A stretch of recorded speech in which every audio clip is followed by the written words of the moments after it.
Hi, RJ Sha In செல்லக்குட்டீஸ் எப்படி இருக்கீங்க? நல்லா இருக்கீங்களா?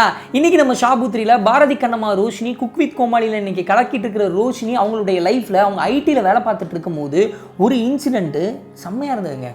வாவ் அப்படின்னு சொல்லிட்டு கூஸ்பம்ப் வந்தது.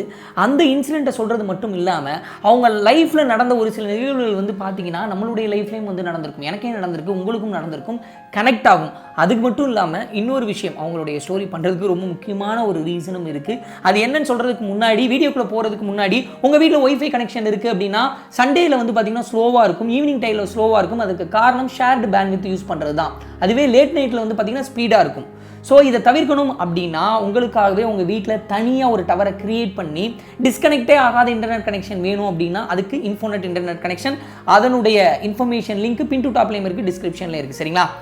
இப்போ நம்ம பாரதி கண்ணம்மா குக் வித் கோமாளி ரோஷினி அவங்களுடைய ஜேர்னிக்குள்ளே போவோம். ஜேர்னிக்குள்ளே போகிறதுக்கு முன்னாடி அவங்களுடைய லைஃப், அவங்க அப்பா அசோக் லேண்ட்ல இன்ஜினியராக ஒர்க் பண்ணிட்டு இருக்காரு, அம்மா ஹோம் மேக்கர், அக்கா ரொம்ப நல்லா படிப்பாங்க, ரோஷினி கொஞ்சம் சுமாராக தான் படிப்பாங்க. ஆனால் அவங்களுடைய ஹேண்ட் ரைட்டிங் சூப்பராக இருக்கும்.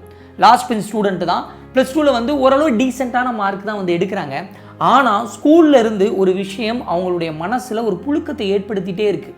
என்ன அப்படின்னு பார்த்தீங்கன்னா அவங்களுக்கு பல்லு தெரிகிற மாதிரி சிரிக்க கூட பிடிக்காதான். அப்படி சிரிச்சா எல்லாரும் கேலி பண்ணுவாங்களாம், உன் பல்லு நல்லாவே இல்லை, உன் சிரிப்பு நல்லாவே இல்லை, பல்ல காட்டாமல் சிரி அப்படின்னு சொல்லுவாங்களாம். இந்த பல்ல காட்டாமல் சிரி அப்படின்ற ஒரு விஷயம் எனக்கும் ஸ்கூல் காலேஜ்லாம் நடந்திருக்கு. அதுவும் காலேஜில் ஃபைசல்னு என் ஃப்ரெண்டு ஒருத்தன் இருப்பான், என்னை வச்சு செய்வான், என்னை சிரிக்க விட மாட்டான். அது ஒரு மாதிரி இரிட்டேட்டிங்காகவே இருக்கும், உள்ளுக்குள்ள ஒரு டிஸ்டர்பன்ஸாகவே இருக்கும். இதே டிஸ்டர்பன்ஸை நிறைய பேர் அவங்களுக்கு கிரியேட் பண்ணியிருக்காங்க. அவங்க ஹேரை பார்த்து இதெல்லாம் என்னப்பா இது ப்ரஷ் மாதிரி இருக்குது, நார் மாதிரி இருக்குது அப்படின்னு சொல்லிட்டு கிண்டல் பண்ணியிருக்காங்க. இந்த மாதிரி கிண்டல்களை, நீ குண்டா இருக்க, உன் மூக்கு சரியில்லை, முகம் சரியில்லை அப்படின்னு சொல்லிட்டு உங்களையும் கிண்டல் பண்ணலாம். உங்களுக்கும் இந்த வீடியோ ஒரு ஸ்பார்க்கை கிரியேட் பண்ணும் நிச்சயமாக. சரிங்களா? இப்படி கிண்டல்லாம் நடந்துக்கிட்டே இருக்கும்போது என்ன ஆகுது அப்படின்னு பார்த்தீங்கன்னா அவங்களுடைய வாழ்க்கையில் அவங்களுக்கு ஒரு தாழ்வு மனப்பான்மை அப்படின்ற ஒரு விஷயத்துக்குள்ள தான் இருக்காங்க. பிகாம் எத்திராஜ் காலேஜில் படிக்கிறாங்க. அப்படி எத்திராஜ் காலேஜில் படிக்கும்போது எத்திராஜ் காலேஜில் ஒரு சம மேட்டர் இருக்குங்க. இந்த ஃபெஸ்டிவல் நடக்குது, கல்ச்சுரல்ஸ் நடக்குது அப்படின்னா ஸ்டூடெண்ட்டே ஒரு சில பொருட்களை விற்பாங்க. அப்படி விற்கும் போது அவங்களுக்கு ஒரு காசு கிடைக்கும், அது ஒரு கான்ஃபிடென்ஸையும் கொடுக்கும்.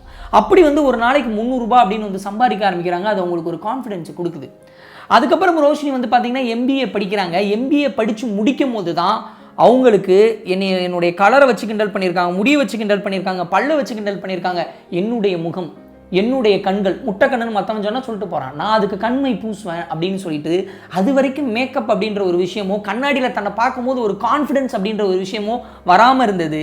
எம்பிஏ படித்து முடித்த உடனே கண்ணாடியில் தான் அழகு தான் அப்படின்னு சொல்லிட்டு மற்றவங்க நம்புறதுக்கு முன்னாடி தான் நம்ப ஆரம்பிச்சாங்க. தன்னுடைய கண்களுக்கு மை போடுறதுலேருந்து மேக்கப் போடுறதுலேருந்து ஒரு 20 மினிட்ஸ் என்னுடைய ஃபேஸ் நான் பார்ப்பேன் என் கண்ணாடியில். எனக்கு என்ன பிடிச்சிருக்கணும், அப்போ தான் அடுத்தவங்களுக்கு என்ன பிடிக்கும். ஃபர்ஸ்ட் லவ் யுவர் செல்ஃப்ன்ற மேட்டர் இருக்குது பார்த்தீங்களா, அதை தான் அவங்க பின்பற்ற ஆரம்பிச்சிருக்காங்க. பேரலாக பார்த்தீங்கன்னா ஐடி கம்பெனியில் இன்வெஸ்ட்மெண்ட் பேங்கிங் அப்படின்ற ஒரு செக்டாரில் வேலை பார்த்துட்டு இருக்கும்போது வேற லெவல் இரிட்டேட்டிங். அவங்களுக்கு ஒரு 2.5 வருஷத்துக்கிட்ட வேலை பார்க்குறாங்க. இந்த ஐடியில் எப்பயுமே ஒரு பிரச்சனை இருக்கும். என்ன இருக்கும் அப்படின்னு பார்த்தீங்கன்னா அடிக்கடி நிறைய பேர் சுற்றி இருக்கிறவங்க, நீங்கள் ஐடியில் வேலை பார்த்தீங்கன்னா உங்களுக்கு தெரியும், சுற்றி இருக்கிறவங்களாம் என்ன சொல்லுவாங்க அப்படின்னா, நான் பேப்பர் போட போகிறேன், எனக்கு இந்த வேலை பிடிக்கல, பாஸ் பிடிக்கல அப்படின்னு சொல்லிட்டு பேப்பர் போட போகிறேன்னு சொல்கிறது, பாஸை பற்றி குறை சொல்கிறது அப்படின்னு சொல்லிட்டு அப்பப்போ ஒரு நெகட்டிவ் சைக்கிள் சுற்றினே இருக்கும். அதுலேயும் ரோஷினி அவங்களுடைய பாஸ் நிறைய இரிட்டேட் பண்ணுவாராம். இப்படி தான் மானிட்டரை பார்த்து உட்காரணும் அப்படின்லாம் கூட சஜஷன் பண்ணுவாராம். ஸோ இப்படி சொல்லிட்டு இருக்கும்போது கட்டுப்பாக இரிட்டேட்டிங்காக புலம்பிக்கிட்டே இருந்திருக்காங்க. அப்படி புலம்பிக்கிட்டே இருக்கும்போது அங்கே இருந்த ஒரு ஃப்ரெண்டு த சீக்ரெட் அப்படின்னு சொல்லிட்டு ஒரு மேஜிக் புக்கை கொடுத்துருக்காங்க. இந்த புக்கு உலகத்தில் இருக்கக்கூடிய நிறையா ஜெயிச்சவங்களுடைய வாழ்க்கையெல்லாம் மாற்றிருக்குங்க. இந்த சீக்ரெட் அப்படின்ற புக்கு முருகதாஸ் சார் கூட எனக்கு சொன்னார், இந்த புக்கை வாங்கி படிங்கன்னு சொல்லிட்டு. நான் அதுக்கப்புறம் தான் வாங்கி படித்தேன். செம புக்கு. அந்த புக்கு பார்த்தீங்கன்னா இவங்க படித்ததுக்கப்புறம் ரோஷினிக்கு என்ன தோணியிருக்கு அப்படின்னா, லைஃப்பில் நம்ம புலம்பக்கூடாது, புலம்புறதுனால 5 பைசாக்கு பிரயோஜனம் இல்லை, நெகட்டிவாக யோசிக்கக்கூடாது, நெகட்டிவாக யோசிக்கிறதுனால 10 பைசாக்கு பிரயோஜனம் இல்லை, நம்ம பாசிட்டிவாக திங்க் பண்ணணும். இன்னைக்கு நமக்கு கிடைச்சிருக்கிற ஒரு விஷயத்தை பார்த்து பெருமைப்படணும், கிடைக்காத ஒரு விஷயத்தை பார்த்து கவலைப்படக்கூடாது. நம்மக்கிட்ட இருக்கிறது கூட நிறைய பேர்கிட்ட இல்லாமல் இருக்குது. இன்னைக்கு நமக்கு ஒரு ஆப்பர்ச்சுனிட்டி கிடைக்கல, வெற்றி கிடைக்கல அப்படின்னா கவலைப்படக்கூடாது. நாளைக்கு நம்மளுடைய வெற்றி பெருசாக இருக்கும் அப்படின்னு சொல்லிட்டு நம்பணும். இறைவன்கிட்ட நம்பணும், இல்லை இந்த இயற்கை கிட்ட நம்பணும் அப்படின்ற ஒரு விஷயம் அந்த புக்கை படித்ததுக்கப்புறம் அவங்க லைஃப்பில் ஒரு கூஸ்பம்ஸ் ஏற்பட்டிருக்கு. அந்த புக்கை படிச்சிங்கன்னா உங்களுக்கு தெரியும். அப்படி படித்து அவங்களுக்கு ஒரு வைபு கிரியேட் ஆகிருக்கு. அந்த வைபு என்ன சொல்லுது அப்படின்னா, இது உன் வேலை இல்லை, நீ வந்து மாடலிங் போ, நீ நடிக்க போ அப்படின்னு சொல்லிட்டு உள் மனசு சொல்ல ஆரம்பிக்குது அந்த புக்கு படித்ததுக்கப்புறம். அப்புறம் அம்மா கிட்ட சொல்கிறாங்க, அப்பா கிட்ட சொல்கிறாங்க, 2 பேரும் ஷாக் ஆகிறாங்க. ஏன்னா அசோக் லேலாண்டில் இன்ஜினியராக ஒர்க் பண்ணிட்டு இருக்கிறவர் 2 வருஷம் வேலை பார்த்துருக்காங்க, நல்லா சம்பளம் வாங்குறாங்க. கிடைச்சதை விட்டுட்டு தெரியாத ஒன்றை, கிடைக்காத ஒன்றை தேடி ஏன் போகிற அப்படின்னு சொல்லிட்டு கேள்விகள் வருது. அப்போ அப்பா கிட்டையும் அம்மா கிட்டையும் சண்டை போடாமல், முரண்டு பிடிக்காமல் ரிக்வெஸ்ட் பண்ணி கன்வின்ஸ் பண்ணுறாங்க. கிரேஸ் பீரியட் வந்து கேட்குறாங்க, கொஞ்சம் டைம் கொடுங்க, நான் ட்ரை பண்ணுறேன் அப்படின்னு சொல்கிறாங்க.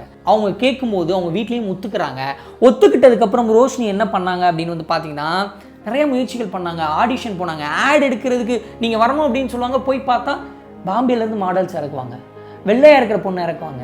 வாழ்க்கையில் நம்ம வெள்ளையாக பறக்காமல் போயிட்டோமே அப்படின்னு சொல்லிட்டு நிறையா நாட்களில் அழுது புலம்பியிருக்காங்க, மனசுக்குள்ளே வெம்பி இருக்காங்க. அது மட்டும் இல்லாமல் என்ன ஃபீல் பண்ணியிருக்காங்க அப்படின்னு வந்து பார்த்தீங்கன்னா, இந்த வருமானம் அப்படின்றது இல்லாமல் இருந்தப்போ 2 வருஷம் சம்பாதிச்சுட்டு இருந்த ஒரு பொண்ணுங்க திடீர்னு வருமானமே இல்லை, வீட்டில் வேற வந்து பிடிக்காத ஒரு ஃபீல்டுக்கு போயிருக்காங்க, வீட்டில் பிடிக்காத ஒரு ஃபீல்டுக்கு. அப்படி இருக்கும்போது இந்த மாடலிங் அப்படின்னு சொல்லிட்டு ஒன்று பண்ணும்போது கூட ஃப்ரீயாக ஒரு சில இடத்துல பண்ண வேண்டியது இருக்கும். கொலாப் அப்படின்னு சொல்லுவாங்க, வேறு வழி இல்லை, அதன் மூலமாக தான் க்ரோ ஆகிறோம், வேறு வழி இல்லை. அப்படிங்கும்போது காசு இல்லைன்ற வருத்தமும் இருக்குது. அப்படி வருத்தம் இருக்கும்போது ஆன்லைன் பிஸ்னஸ் பண்ணுறாங்க. இந்த இயரிங்ஸ்லாம் இருக்குது பார்த்தீங்களா, அவங்களே ஃபோட்டோ எடுத்து மாடலாக செயல்பட்டு அந்த இயரிங்ஸை வந்து விற்கிறது, ஒரு சில அக்சசரிஸ்லாம் வந்து விற்கிறது. ஆனால் பெரிய அளவில் வருமானம் இல்லை. அப்படி என்ன பண்ணுறது அப்படின்னு சொல்லிட்டு யோசிச்சுட்டு இருக்கும்போது தான் பாரதி கண்ணம்மாவுடைய ஆடிஷன் வருது. இந்த மாதிரி ஒரு ஸ்கின் தான் வேணும்னு சொல்லிட்டு இவங்க ஸ்கின்னையே வந்து முக்கியத்துவம் கொடுத்து எடுக்கிறாங்க, ஹீரோயின் ஆகுறாங்க. விஜய் டிவியில் 8:30 மணி ஸ்லாட்டில் வரப்போகுதுன்னு சொல்கிறாங்க. ஷூட்டிங் ஸ்பாட்டுக்கு வந்து பல கனவுகளோடு போய் நிற்கும் போது முதல்ல ஆரம்ப கட்டத்தில் இவங்களுக்கு பெருசாக நடிப்பும் வராது. சுற்றி இருக்கிற ஜூனியர் ஆர்டிஸ்ட்லாம் இருக்காங்கல்ல, சுற்றி இருக்கிற ஆர்டிஸ்ட்லாம் இருக்காங்க பார்த்தீங்களா, அவங்க எல்லாரும் வந்து சிரிக்காத குறதான் இந்த பொண்ணா ஹீரோயின். ஏன்னா அது வரைக்கும் தமிழ் சீரியல்லே வந்து பார்த்தீங்கன்னா ரொம்ப ஃபேராக இருக்கக்கூடியவங்க தான் நடிச்சிட்டு இருக்காங்க. ஒரு சில இடங்களில் வந்து பார்த்தீங்கன்னா இங்கேயும் சீரியல்லையும் வந்து இப்போ என்ன பண்ணுறாங்க அப்படின்னு வந்து பார்த்தீங்கன்னா பாம்பேலேருந்துலாம் கூட்டிகிட்டு வர்றாங்க ஹீரோயின்ஸ் எல்லாம். ஸோ இப்படி நடந்துட்டு இருக்கிற கட்டத்தில் இவங்களை பார்த்து நிறையா பேர் வந்து காது படவே கிண்டல் பண்ண ஆரம்பிக்கிறாங்க. ஸோ அப்போ இவங்களுக்கு என்ன தோணுது அப்படின்னா, இப்படி நம்மளை கிண்டல் பண்ணுறாங்களே, நம்மளால் சக்ஸஸ் ஆகிட முடியுமா அப்படின்னு சொல்லிட்டு ஒரு பயம் இருக்குது. மனதளவில் உடஞ்சிடுறாங்க, என்னடா நம்மளோட கொலீகே இப்படி பண்ணுறாங்களே அப்படின்னு சொல்லிட்டு. அப்படி உடஞ்சிருந்தாலும் தொடர்ச்சியாக வந்து பண்ணுறாங்க. என்னுடைய அம்மா வந்து பாரதி கண்ணம்மா அந்த கேரக்டருக்கு வந்து மிகப்பெரிய ஃபேனு, ரோஷினிக்கு மிகப்பெரிய ஃபேனு. தொடர்ச்சியாக கேட்டுக்கிட்டே இருந்தாங்க எங்கள் அம்மா, எப்போ அவங்களுடைய வீடியோ போடுவேன் அப்படின்னு சொல்லிட்டு. நானும் இல்லை, கண்டென்ட் ஸ்ட்ராங்காக எனக்கு கிடைக்கல, நான் போடுறேன்னு சொல்லிட்டு இருக்கும்போது அவங்க இப்போ குக்கு வித் கோமாளி வந்துட்டாங்கப்பா, போடுப்பா அப்படின்லாம் சொன்னாங்க. ஏன்னா அவங்கள ரொம்ப மிஸ் பண்ணுறாங்களாம். ஸோ அன்னைக்கு நம்மளை யாராவது பார்ப்பாங்களா அப்படின்னு சொல்லிட்டு வெயிட் பண்ணிட்டு இருந்தாங்க. இன்றைக்கி எங்கள் அம்மா மாதிரி ஏகப்பட்ட ஃபேன்ஸ் வந்து இருப்பாங்க. நிறையா தடவை என்கிட்ட கேட்டிருக்காங்க, தயவுசெய்து ரோஷினியோட ஸ்டோரி போடு அப்படின்னு சொல்லிட்டு. ஸோ இந்த மாதிரி அவங்களுக்கும் வந்து பார்த்திங்கன்னா, ரோஷினி அவங்களுக்கும் ஒரு நாள் ரோட்டில் போயிட்டு இருக்கும்போது ஒரு பாட்டி அவங்க கன்னத்தை பிடிச்சி கண்ணம்மா அப்படின்னு சொல்லிட்டு ஒரு முத்தம் கொடுத்தாங்களாம். அது வந்து அவ்வளோ அற்புதமாக இருந்தது, அவ்வளோ பியூராக இருந்தது. அப்போ எனக்கு வந்து ஒரு திருப்தி கிடைச்சது. நான் வந்து எனக்கு கிடைச்ச வாய்ப்பை வந்து நான் வேஸ்ட் பண்ணலை, நான் வந்து எனக்கு கொடுக்கப்பட்ட அந்த கேரக்டரை சரியாக தான் பண்ணியிருக்கேன். இந்த உருவம் வந்து ஹீரோயினாக இருக்குமா அப்படின்னு சொல்லிட்டு கேள்வி கேட்டவங்க எல்லாருக்கும் வந்து நான் ஒரு ஆச்சரியக்குறியாக மாறியிருக்கேன் அப்படின்னு சொல்லிட்டு சந்தோஷப்பட்டிருக்காங்க. இந்த உருவகேலி அப்படின்றது இன்னைக்கு நேற்று கிடையாதுங்க, நிறைய பேர் இதுக்கு இருந்திருக்கு. ஐஸ்வர்யா ராய் வந்து மூஞ்சி நல்லாவே இல்லை, கேமராக்கு ஃபிட் ஆக மாட்டாங்கன்னு சொல்லிட்டு சஞ்சய் தத் வந்து இவங்க வந்து வேணா ஹீரோயினா அப்படின்னு சொல்கிறாங்க. அவங்க உலகழகியாக மாறினதுக்கப்புறம் அதே சஞ்சய் தத் வந்து ஐஸ்வர்யா ராயோடைய கால் சீட்காக வெயிட் பண்ணுறாங்க. வித்யா பாலன் வந்து தமிழ் சினிமாவில் நடிக்கணும் அப்படின்னு சொல்லும்போது அவங்க வந்து ரொம்ப பப்ளியாக இருக்காங்க, வேணாம், செட் ஆக மாட்டாங்க, ஹீரோயின் மெட்டீரியல் கிடையாது அப்படின்னு சொன்ன வித்யா பாலன் இன்னைக்கு இந்தியாவே கலாக்கிட்டு இருக்காங்க. அவங்க ரீசெண்டாக கூட சொல்லியிருந்தாங்க, ஹீரோஸ் யாராவது கேட்குறாங்களா, ஹீரோலாம் ஃபிட்டாக இருக்கீங்களான்னு, ஏன் ஹீரோயினை மட்டும் கேட்குறீங்க அப்படின்னு சொல்லிட்டு. ஹேமா மாலினியும் வந்து பார்த்தீங்கன்னா இதே மாதிரி தான் தமிழ்நாட்டில் ஒரு சில ப்ரொடக்ஷன் ஹவுஸ்க்கு போகும்போது நீங்கள் ஒர்க் அவுட் ஆக மாட்டீங்க அப்படின்னு சொல்லும்போது அவங்க ஹிந்தியில் கலக்குனாங்க, இந்தியா ஃபுல்லாக கலக்குனாங்க. இந்த உருவம், இந்த உருவகேலி, இந்த அப்யூஸ், அந்த வந்து வார்த்தைகளால் அப்யூஸ் வந்து பார்த்தீங்கன்னா சினி ஃபீல்டில் மட்டும் கிடையாது, எல்லா இடத்துலையும் இருக்குது. இன்றைக்கி ஆஸ்காரில் வில் ஸ்மித்தோடைய மனைவிக்கு நடந்தது வரைக்கும். ஸோ உங்கள் வீட்டில், உங்கள் உறவினர்கள், உங்கள் ஸ்கூலில், உங்கள் காலேஜில் உருவகேலிகள் தொடர்ந்து நடந்துக்கிட்டே தான் இருக்கும். அந்த உருவகேள்விகள் மிகப்பெரிய தாழ்வு மனப்பான்மைக்குள்ளே நம்மளை தள்ளும். அந்த தாழ்வு மனப்பான்மைக்குள்ள இருந்து நம்ம மீண்டு ஜெயிக்கணும். இது எல்லாத்துக்கும் ஒரே ஒரு பதில் தான். நம்ம எப்படி இருந்தாலும் சரி, குட்டையாக இருந்தாலும் சரி, நெட்டையாக இருந்தாலும் சரி, பொடப்பாக இருந்தாலும் சரி, கிளிமூக்காக இருந்தாலும் சரி, கண்ணு எப்படி இருந்தாலும் சரி, கண்ணம் எப்படி இருந்தாலும் சரி, first love your self, fly அப்படின்ற ஒரு விஷயம் நம்ம மனசில் ஸ்ட்ராங்காக பதிஞ்சிச்சுன்னா எதையும் தாண்டி ஜெயிக்கலாம் அப்படின்றது தான். ரோஷினி அவர்களுடைய வாழ்க்கை உலகத்தில் ஏதோ மூலையில் இருக்கக்கூடிய பொண்ணோடையோ பையனோடையோ திருநங்கையினுடைய வாழ்க்கையை மாற்றும் அப்படின்னு சொல்லிட்டு நான் நம்புகிறேன். Thank you so much.